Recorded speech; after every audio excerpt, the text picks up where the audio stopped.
The broadcast is now starting. All attendees are in listen-only mode.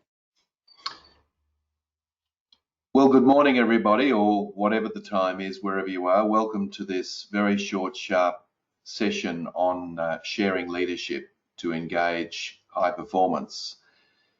Most of the surveys out there show that approximately 70% of people are disengaged at work at some varying levels, and a smaller percentage of that are actually doing what they can to destabilize the organisation.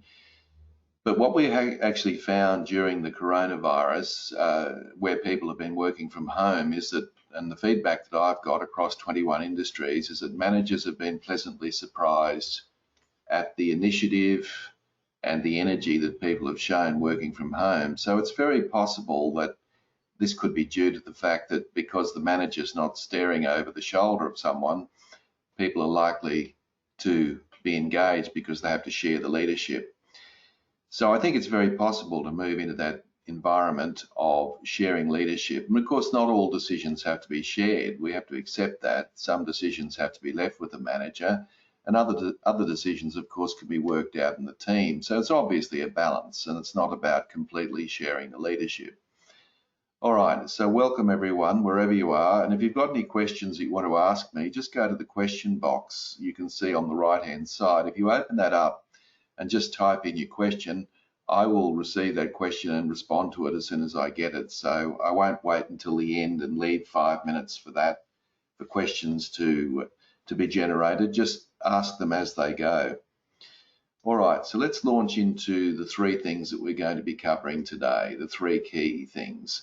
I want to look at my team identity model. I've got a book coming out later this year, and basically it's called Winning Teams. So you're getting first-hand information about the book. So I'm going to share with you the team identity model. I'm going to obviously talk about some strategies of sharing leadership because I'm sure that's why you're here. And I guess the third reason is to share with you a skills matrix, which I think can be very useful if it's used in your organization. So I'm going to talk about that specifically as well. So what I'm going to show you now on my screen, as you can see now, is the team identity model. And what you can see, of course, is that the inner circle there have got three key words: buffering, bridging, and building. Now, buffering, bridging, and building are the three functions of team identity. Now, you might say, well, what's team identity? Team identity is the degree to which an individual sees their identity in the team themselves rather than the organisation at large. So leaders should be trying to build a good team identity. Obviously, it can go too far. You can build an identity where nobody can penetrate the team, that the team's sort of seen as a team all of its own. Now, that's not obviously productive, but to some degree, a team leader should be trying to build team identity. And one of the ways of doing that is, of course, through shared leadership. So let me just explain those three functions first. Buffering is actually blocking unnecessary and destructive outside forces from sabotaging the team's purpose. So all teams, of course, don't work in isolation, and there are lots of things that people have to do and attend to in meetings, in teams, that are actually not directly related to the strategic purpose of the team. So a good team will do what it can to buffer some of those elements. Bridging, on the other hand, is the exact opposite. That's about reaching out to key stakeholders to make sure that there are good lines of communication, good relationships developed. And obviously that's essential to any team. And the third element is building, which is about building a robust team culture. So those three functions are critically important to team identity. Now, in order to achieve that, you can see on the outside layer, we've got 8 key values or 8 key characteristics of what I would refer to as characteristics of high-performing teams. Now, one of those characteristics, as you can see, is sharing leadership. And of course, there are 7 others. So let me just very briefly run through those, and then we'll launch into the one characteristic that I'm going to talk about today, which is shared leadership. So you've got building trust, which is of course critically important to any team, but trust is a fairly elusive topic because trust can ebb and flow depending on the circumstances. The other thing about trust, of course, is it's very easy to break and very hard to get. So it's one of those things that's it's easy to talk about, but it's not always easy to produce. The other point is that when you're talking about a team, trust, are we talking about trust between team members, or are we talking about trust between team members and their leader, or are we talking about trust between the team and other stakeholders? All of those things will vary, so it's quite an elusive topic. We'll leave shared leadership and we'll go around clockwise there and look at being agile, which is a fairly fancy word that's being used and bandied around quite a lot these days. But ultimately, and we've just been through that experience, any crisis or any shifts or changes in the external environment requires a team to be agile, to be able to move quickly in a different direction according to the circumstances they face. Now, those three characteristics really assist the team to buffer itself from those unnecessary outside forces that I talked about earlier.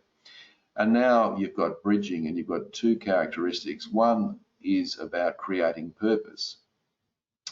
Now, this is an elusive topic again, that most people in teams could not really articulate what the purpose of the team is. Try this exercise, for example. If you sat down with your team at one of your meetings and just went round the table and said to the members of the team, what's our core purpose? It probably won't surprise you that they'd come up with a number of different answers, which probably suggests that people aren't in sync with the core purpose of the team. So it's worth spending a bit of time to get that right. And then the second thing about bridging is, of course, managing stakeholders and their demands and their needs and all the rest of it, building good alliances up so that the resources that are required for the team to achieve its success can be done in a way that is responsive to the team's needs. So they're the two characteristics around bridging. Now, the last three characteristics are around building, and that is building a team culture. One of those is improving systems. Some of the things that we sadly neglect in teams is the capacity to stop and look at the systems that we use and ask ourselves a very important question. Are these systems helping us improve? Are these systems helping us be more efficient and effective? Now, I'm talking about the systems within the team because obviously a team has a whole range of systems it has to deal with within the organisational framework. But what sort of systems do you use in your team in order to basically run your service or produce the goods that you produce? And what could you do to make those systems more effective? Now, the place to start there is the things that people spend most of their time on. That's the place to start, not to sort of look at some smaller issues, but look at the big issues. So if your team is in the business of dealing with customers, then the question is, what systems do we use when we're dealing with customers and how can we improve those systems? If your team is in the business of writing reports, then obviously report writing is the place to look. The next characteristic to help building is utilizing diversity. We talk about diversity in terms of gender, we talk about diversity in terms of ethnicity and a whole range of those very common traits of diversity. But there is another form of diversity that's critically important, and that's the diversity of thinking. That is the way people think about problems. So in your team, you've got blue sky thinkers and you've got people who are detail thinkers. You've got people in your team who are perhaps introvert and others who are extrovert. So the question is, how can you build upon those differences and help them improve or the quality of the team? And the third area is any high-performing team that I'm aware of is always learning. It's continuously learning. So it's always looking at ways and means of how it can improve what it does. And I think that lots of teams fall into a rut of just business as usual. So creating a culture of learning continuously is critically important to any team success. So folks, are there any questions about any of those 8 before we move on and look at shared leadership in particular? Because I'd be happy to take any questions. Remember, if you type a question in, I'm the only one that gets to see it. No one else does, but of course I'll refer to it the moment I get it. All right, just give people a chance to think about that. So what do I actually mean by shared leadership? Well, in my words at least, shared leadership is tapping into the full range of insights and skills and abilities in a team and being able to use them and harness them in a way that will improve the team performance. And one of the best ways of doing that, of course, is to look at what I said before, which is thinking styles. So when you have your team meetings, do you find that you have 50% reporting and 50% discussion? Because that's the ideal model. So, you know, if you just have work in progress meeting once a week, you will find, you know, you'll just have a procession of reports, which is fine. I still believe people need to report on what they're doing and what they intend to do. But do leave time for people to share ideas and exchange information around some key things that the team is engaged in. And there's a whole range of things that you could do there, of course. So that's the definition of shared leadership.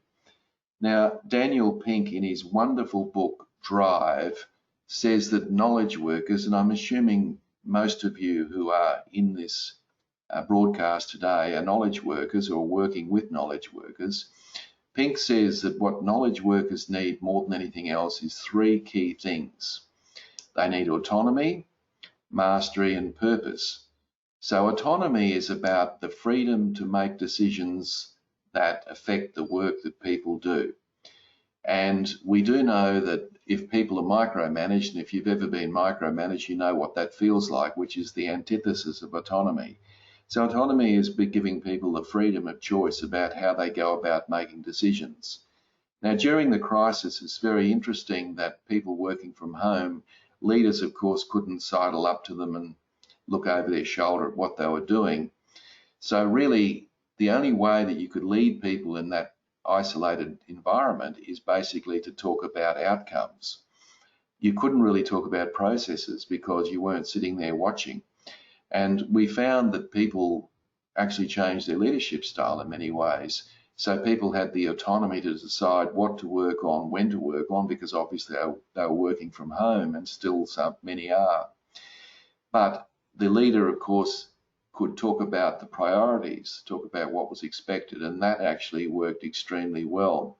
And I would encourage you to bring that into the workplace from that experience. Purpose is knowing that the work that you do is making a difference. And what Pink talks about in his book is the need for leaders to explain to people the purpose of the work that they do. Now, a lot of work that we do is drudgery, let's face it. But the truth is, it all leads to something bigger than perhaps what's in front of us. So a leader needs to explain the consequences of not doing something right and the benefits of doing something right, and to take the time to do that. I think there are 2 reasons why leaders don't do that. One is that they think that the person at the receiving end already knows the purpose. That would be misleading. The second reason that leaders don't do that, of course, is that they believe it'll take too much time. But I think it's important to draw a line of sight between what people are doing and the end result. And the third element of what Pink talks about is mastery, and that is, of course, being better at what you do. So learning and development is critically important to any team, regardless of what industry we're talking about. So learning and development is not necessarily sending people off to public training courses. It could well be about learning around the table around a team meeting, or it could well be about sharing information, the expertise around the table, which might be useful for other people to take on board. Or it might be looking at a critical incident that occurred in the workplace and considering how it might be done better, faster, safer. All of those things are part of what mastery is. So if you take nothing else out of today, I would suggest to you that those 3 things are a critically important set of components around shared leadership. Let's look at some other areas as well. So one of the things that you want to do is to create an environment or a climate of enterprise. Now, what do I mean by that? Well, basically, when people have got a choice between showing initiative and following a system, probably most of the time they'll choose to follow the system. And there's a very good reason for that. And the reason for that is that you can't really get into trouble. You can always blame the system. So if anyone says, you know, that was substandard work or whatever, you can say, well, I was just following the system. I was just doing, you know, I was just following the process that we have in our workplace. Of course, but what we do want, of course, is people to show initiative when they need to show initiative. So here's a little thing that you could try. When you're with the team next time, draw 2 lines down a whiteboard. So you've got basically 3 columns. And on the left-hand side, write down follow the system. And ask people all the things that they do day to day, moment by moment, project by project, which are really about following the system. And just jot some of those down. I'm sure you won't have a shortage of things that'll go on that list. Then on the second column, you can write the heading choice between showing initiative and following the system. And in the third column over on the right hand side, just say showing initiative. Go to the far column now and ask people to share with the rest of the team where it would be prudent to show initiative. Now you'll find that probably will take a little longer to do. Where the big problem will occur is in that middle column where people have a choice between on the one hand following the system or on the other hand showing initiative. What people will often do in that case is follow the system rather than think to show initiative. So it's really important to stimulate that environment of enterprise. So by doing that little exercise with your team, you are really demonstrating to the team where it is safe to show initiative. And of course, what you're doing is creating an environment of psychological safety, which allows people to feel comfortable showing initiative and enterprise when it's required. Another thing you can do is redefine the limits of decision-making power. When is it appropriate for people to show initiative and make decisions, and when should they check on you?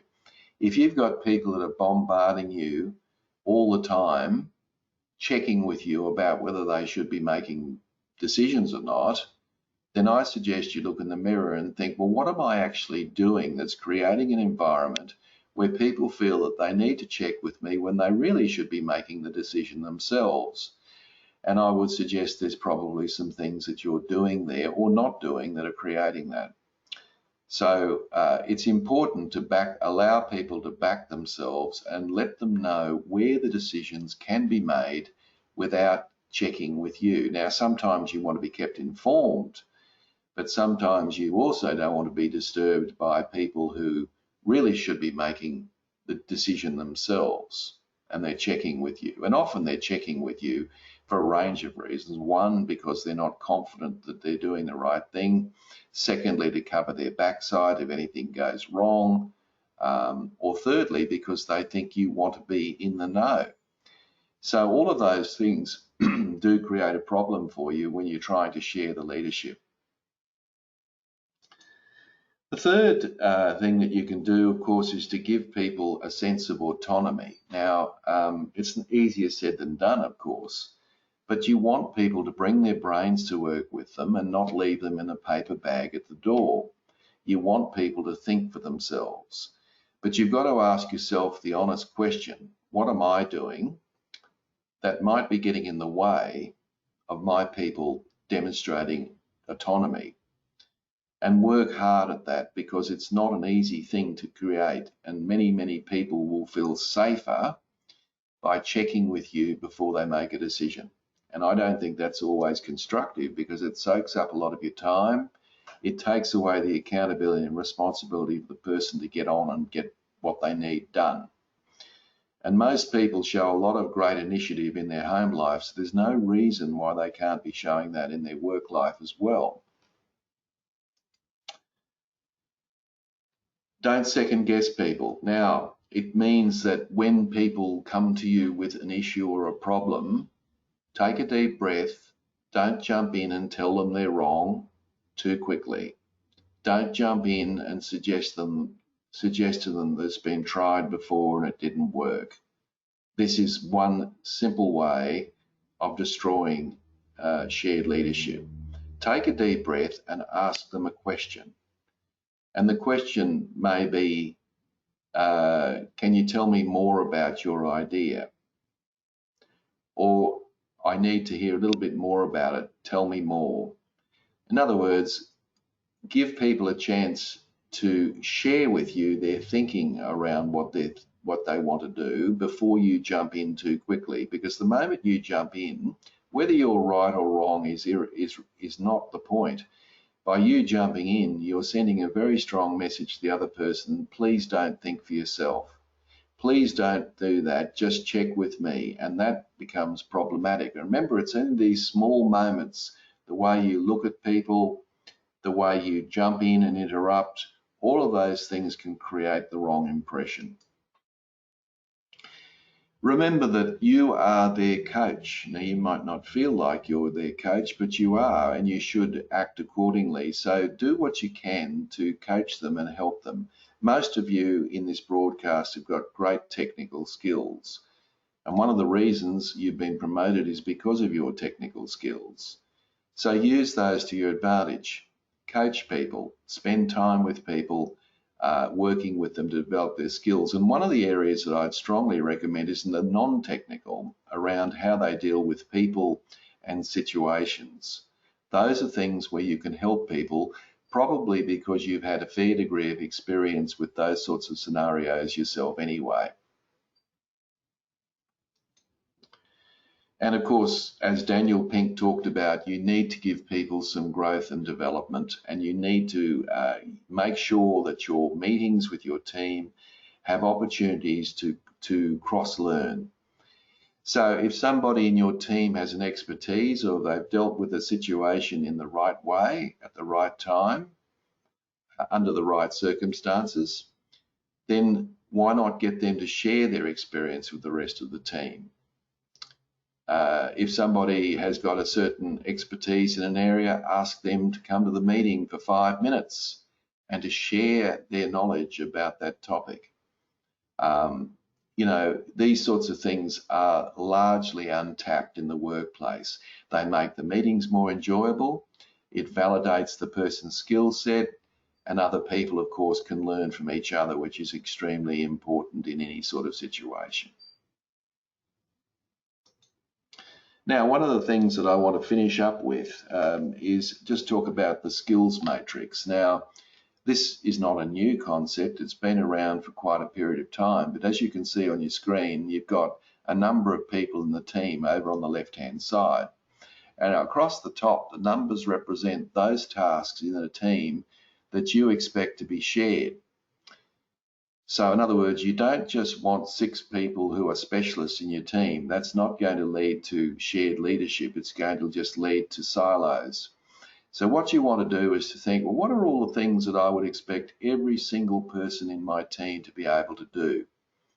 And then once you've identified those things, and I'm sure it won't be hard to do that, you create yourself a matrix where you put those things across the top. And then what you do is you evaluate each of your team members according to their skill set within each of those areas. So for example, if you look on the screen that we've got in front of us, you'll notice that there are different shades of grey. So you can put this together however you want. But if you look here, all the white areas on the screen demonstrate that this person has been evaluated as not being able to complete that task yet. The light grey is that those people they have had some exposure to it or some training, and the dark grey means that they're competent in that area. In other words, they can basically do that task without any supervision whatsoever. And the black indicates that these are people who can coach other people. Not only can they do it well, they've got the skills and the inclination to be able to share that knowledge with other people in the team. So what you ultimately got here is a map of basically your team's skill sets across the shared areas of your team. And I would strongly recommend that you have this somewhere where people will see it. And the aim, of course, is that ultimately, and you set yourself a time frame, but the aim of this is to make sure that that matrix is all coloured in dark grey by a certain period of time. So in other words, you want to make sure that everyone is multitasked in your team. They can do all of these things. Now, that doesn't mean they're going to do it all the time, but it means that they can do them nevertheless. And so therefore, you're going to have a much more agile team. You're going to have a team that's far more skilled than it already is, and you'll probably bump up the levels of engagement as well. Now, you'll be surprised at how incredibly effective this is. Now, the other thing is, from the point of view of your own leadership, you can look at that matrix at any stage, and then you could say, you could go up to, let's pick an example. Let's say Joe. You can see Joe is a coach in the second task, whatever that might be.